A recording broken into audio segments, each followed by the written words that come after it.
Hilma af Klint war eine schwedische Malerin, Spiritistin und eine Pionierin der abstrakten Malerei. Sie stellte ihr umfangreiches Werk, das vom Okkultismus inspiriert war, zeitlebens nicht aus und verfügte, dass es frühestens 20 Jahre nach ihrem Tod gezeigt werden dürfe.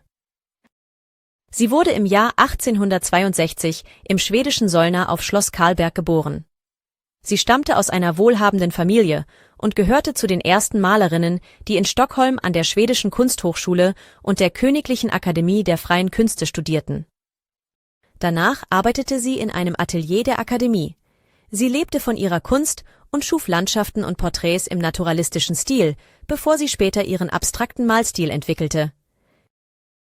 Ihr künstlerisches Schaffen wurde maßgeblich von den spirituellen Einflüssen ihrer 5 Freundinnen, mit denen sie eine spirituelle Gruppe namens die 5 bildete, geprägt. In Seancen empfingen sie angeblich Botschaften von höheren Wesen, die sich Gregor, Clemens, Amaliel, Esther oder Ananda nannten. Ihre Erfahrungen dokumentierten sie in Notizbüchern. Zur Jahrhundertwende arbeitete sie als Zeichnerin am Veterinärinstitut und malte hier auch botanische Aquarellstudien. Mit ihren großformatigen Werken stattete sie später ihr neues Atelier auf der Insel Monceau aus, das sie mit finanzieller Unterstützung bauen ließ. Sie blieb unverheiratet, hatte keine Kinder und starb im Alter von 81 Jahren an den Folgen eines Sturzes.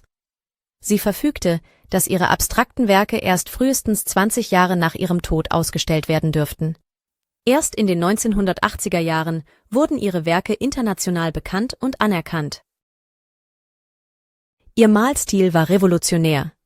Schon früh in ihrer Karriere wandte sie sich von traditionellen Darstellungen ab und erkundete abstrakte Formen. Ihre Werke sind durch lebendige Farben, komplexe Symbole und geometrische Muster geprägt, die einen tiefen Einblick in ihre spirituelle Suche geben. Sie beschäftigte sich auch mit der Technik des automatischen Schreibens. In den Bleistiftzeichnungen finden sich Motive wie Schnecken, Lilien und Rose, welche sie später in einem großen Zyklus weiterverarbeitete. Sie arbeitete in abstrakten Farbpastellen. Florale, abstrakte Motive wechseln sich mit geometrischen Formen ab.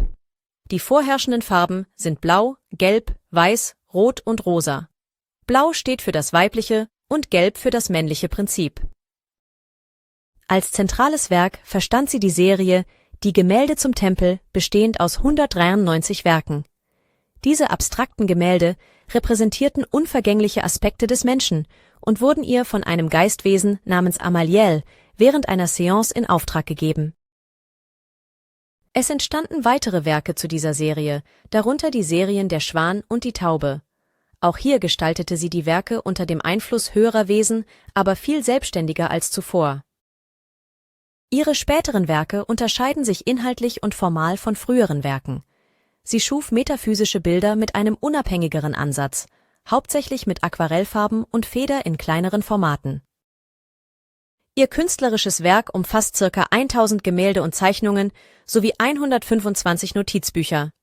Ihre Werke werden heute Seite an Seite mit den Pionieren der abstrakten Kunst gezeigt, wie zum Beispiel Kandinsky, Malevich und Mondrian,